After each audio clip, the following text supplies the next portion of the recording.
Hello, everyone, and welcome back. Guys, what's unfolding in Australia right now is a political collapse disguised as a legislative reset, and it matters far beyond the Canberra. Prime Minister Anthony Albanese has just admitted what was becoming obvious behind the scenes. Labour's hate speech laws rushed through in the emotional aftermath of Bondi terror attack are dead on arrival, not delayed, not amended, not dead. The Senate doesn't have the votes, the Greens have walked away, and the coalition has slammed the door shut. So now the government is pulling the emergency brake and splitting the bill, hoping at least part of it also survives. The original plan was sweeping. New hate speech offenses, expanded anti vilification laws aimed largely at protecting Jewish Australians after the Hanukkah attack, powers to ban extremist groups, tougher visa rules, and a major overhaul of gun control all wrapped into one package. In theory, it was about unity and safety, but in practice, it collapsed under its own weight.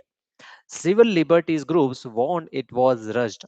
Religious leaders warned it could chill free expression.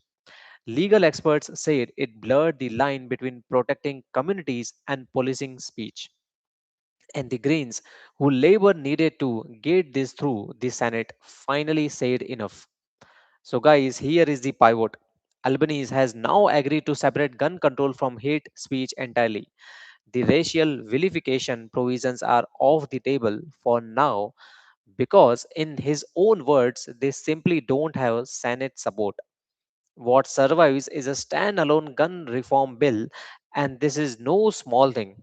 We are talking about the biggest national gun buyback since the Port Arthur massacre, tighter import controls, criminal penalties for online firearm manufacturing content, and mandatory intelligence background checks for gun licenses. The Greens are backing that. The coalition is not. But with Greens' support, Labour can pass it. Now, politically, this is damage control. Albanese is blaming the coalition for obstruction, opposition leader Suzanne Lee of being trapped in an internal leadership fight, and framing Labour as the only adult in the room willing to act after a national trauma. The coalition fires back saying Labour never consulted them, rushed this process, and created a bill so broad it was destined to fail. Meanwhile, the Greens are taking a different angle. They argue the hate speech laws were too narrow in some ways, too broad in others, protecting certain groups while risking the free speech for everyone else. They want any future version rebuilt from scratch with wider protections and more time. Now, if we zoom out, and this is the real story, Australia just experienced one of its most serious terror attacks in decades, and the political system couldn't agree on how to respond. Not because there is no concern about extremism or anti Semitism, but because the fear driven lawmaking collides fast with the constitutional values, minority rights, protest movements, and speech protections. When legislation is rushed under the pressure, it fractures coalition instead of building them. There is also a warning here, guys, for democracies everywhere.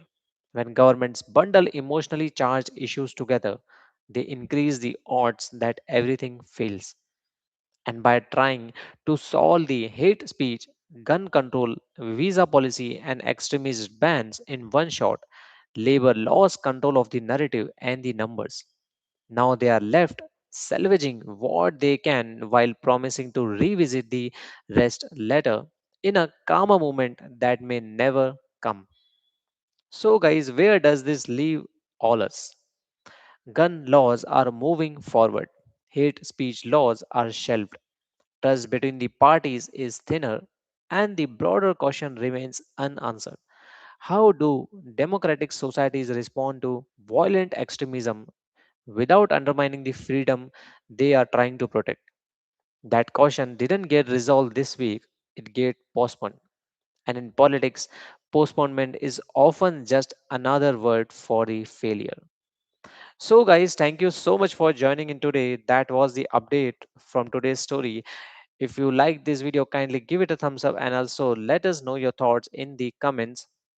What do you think on this bill? And also subscribe to our channel if you are new and if you love these daily breakdowns on international and US on global politics. Thank you.